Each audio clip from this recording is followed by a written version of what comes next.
60 से 70, ठीक है। 1 2 3 4 5 6, ठीक है। अब यहाँ पे हमें क्या करना है, जो हाईएस्ट वैल्यूज है फ्रीक्वेंसी का सम या फ्रीक्वेंसीज में, उसको हमें सर्कल कर लो या अंडरलाइन कर लो ताकि आपको पता रहे, क्योंकि mode is the maximum value of repetition. जो वैल्यू सबसे ज्यादा बार रिपीट होती है उसी को हम मोड कहते हैं, ठीक है। तो यहाँ पे जैसे इस वाले पहले ग्रुप में 10 और 10 है, दूसरे वाले ग्रुप में 18 है, तीसरे वाले ग्रुप में दोनों 18 ही है और दोनों मैक्सिमम वैल्यूज हैं। फिर इसमें 24 है, इसमें 26 है और इसमें 28 है, ठीक है। अब हमें देखना है किस क्लास इंटरवल से मिलके बनी है। तो सबसे पहले वाली, पहले ग्रुप में 20 to 30 ऐसे कर लेते हैं।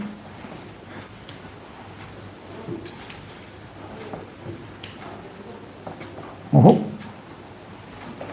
ज्यादा ही सीधी बन गई, ठीक है। 20 to 30 और 40 to 50, 20 to 30 और 40 to 50 टिक कर लिया एक बार, क्योंकि पहले ग्रुप में ये सबसे ज्यादा बार रिपीट हुआ ये वाला क्लास इंटरवल से, और ये वाला सबसे ज्यादा बार।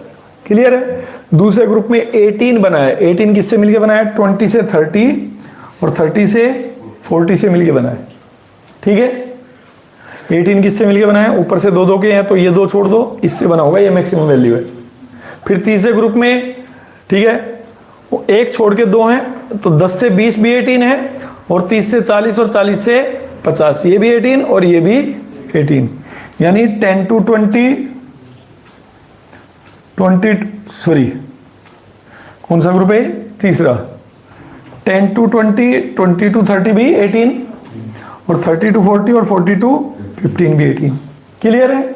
फिर इसके बाद इसमें आ गए आप फोर्थ ग्रुप में, ऊपर से 3 के, 3 का ये हो गया और 3 का ये हो गया, तो ये वाला हाईएस्ट वैल्यूज है 30 to 40, 30 to 40 यही है, 40 to 50 और 50 to 60 से मिलके बना है।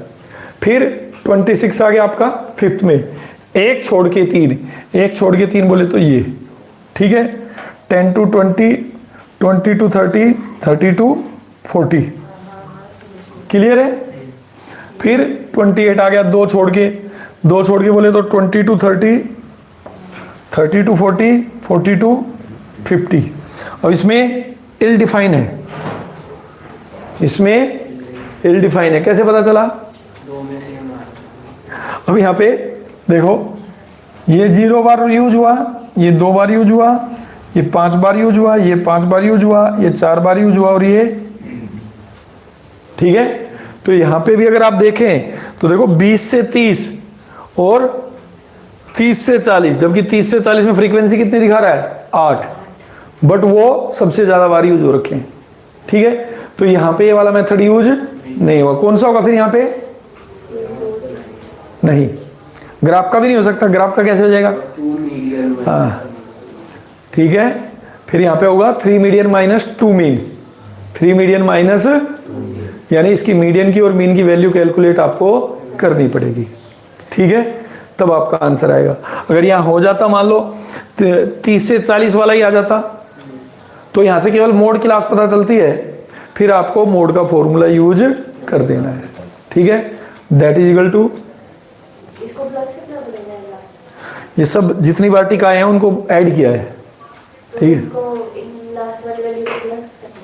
कौन सी वाली है, नहीं, इसका मतलब है 20 से 30 कितनी बार रिपीट हो गया, 30 से 40 भी कितनी बार रिपीट हो गया, तो यहाँ पे तो दोनों ही 5-5 बार रिपीट हुए हैं, तो कोई भी मैक्सिमम बार रिपीट नहीं हुआ, तो इसीलिए यहाँ पे इल डिफाइन है, यहाँ पे डिफाइन नहीं कर पा रहे आप मोड क्लास, ठीक है, यहाँ पे आप डिफाइन नहीं कर पा रहे, इसलिए नहीं आया आंसर।